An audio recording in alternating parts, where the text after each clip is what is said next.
কেরানীগঞ্জের কলাতিয়ায় ধর্ষণের বিরুদ্ধে শিক্ষার্থীদের প্রতিবাদ মানববন্ধন ও বিক্ষোভ মিছিল অনুষ্ঠিত। মাল্টিমিডিয়া রিপোর্টার শাওন হোসেন এর আরও একটি প্রতিবেদন। কেরানীগঞ্জের কলাতিয়ায় ধর্ষণের বিরুদ্ধে তীব্র প্রতিবাদ জানিয়ে শিক্ষার্থীরা রাস্তায় নেমেছে।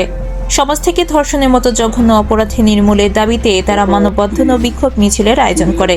এতে কেরানীগঞ্জের বিভিন্ন স্কুল কলেজের শিক্ষার্থীরা স্বতঃস্ফূর্তভাবে অংশ নেয়। দুপুরে কলাতিয়া ডিগ্রি কলেজের সামনে থেকে শুরু হওয়া মানববন্ধন আলীনগর হয়ে ড্রিম প্লাজার সামনে গিয়ে সংক্ষিপ্ত সমাবেশের মাধ্যমে শেষ হয়। মানববন্ধনে অংশগ্রহণকারীরা ধর্ষকের সর্বস্ব শাস্তি চাই, নারী নির্যাতনের বিরুদ্ধে রুখে দাঁড়াও এমন বিভিন্ন স্লোগানে মুখরিত করে তোলে পুরো এলাকা।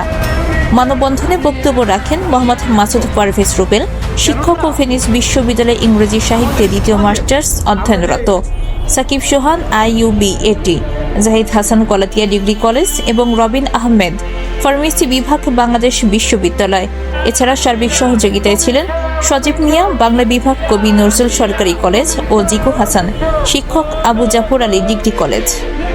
বক্তারা বলেন, ধর্ষণ শুধু একজন নারীর উপর সহিংসতা নয়, এটি পুরো সমাজের জন্য লজ্জার। আমাদের নীরবতা ধর্ষকদের উৎসাহিত করছে, তাই আমরা আর চুপ করে থাকব না। মানববন্ধনে উপস্থিত শিক্ষার্থীরা বলেন, প্রতিদিন ধর্ষণের খবর শুনতে শুনতে আমাদের বিবেক আজ বিদ্রোহী হয়ে উঠেছে। আমরা চাই দোষীদের দৃষ্টান্তমূলক শাস্তি হোক, যেন ভবিষ্যতে কেউ এই ধরনের অপরাধ করার সাহস না পায়। এ সময় কলাতিয়া ডিগ্রি কলেজের অধ্যক্ষ মোহাম্মদ লিয়াকত আলী শিক্ষার্থীদের পক্ষ থেকে কথা বলেন এবং ধর্ষণের বিরুদ্ধে কঠোর ব্যবস্থা গ্রহণের আহ্বান জানান। শিক্ষার্থীরা দৃপ্ত কণ্ঠে জানান, আমরা এ লড়াই চালিয়ে যাব, অন্যায়ের বিরুদ্ধে আমরা একসঙ্গে রুখে দাঁড়াবো, যাতে আর কোনো নারী নির্যাতনের শিকার না হয়। জাহাঙ্গীরনগর বিশ্ববিদ্যালয়ে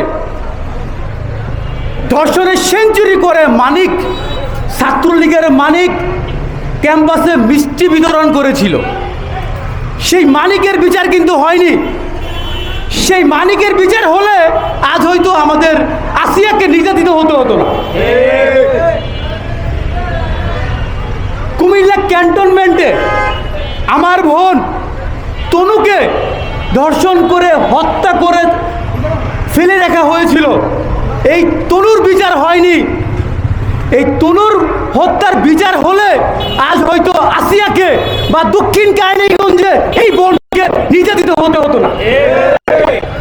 সুতরাং জাস্টিস ডিলেইড, জাস্টিস ডিনাইড।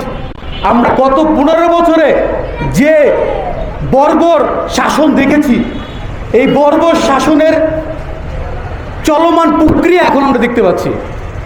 বিষয়টা এরকম না যে এখন এই মুহূর্তে আমাদের সমাজে অন্যায় বেড়ে গিয়েছে, অপরাধ বেড়ে গিয়েছে। বিষয়টা এমন যে এই সমাজে এখন এই 24 পরবর্তী সমাজে কোথাও কোনো অন্যায় হলে আমরা রুখে দাঁড়াতে পারি, আমরা নিউজ করতে পারি, ফেসবুকে লিখতে পারি।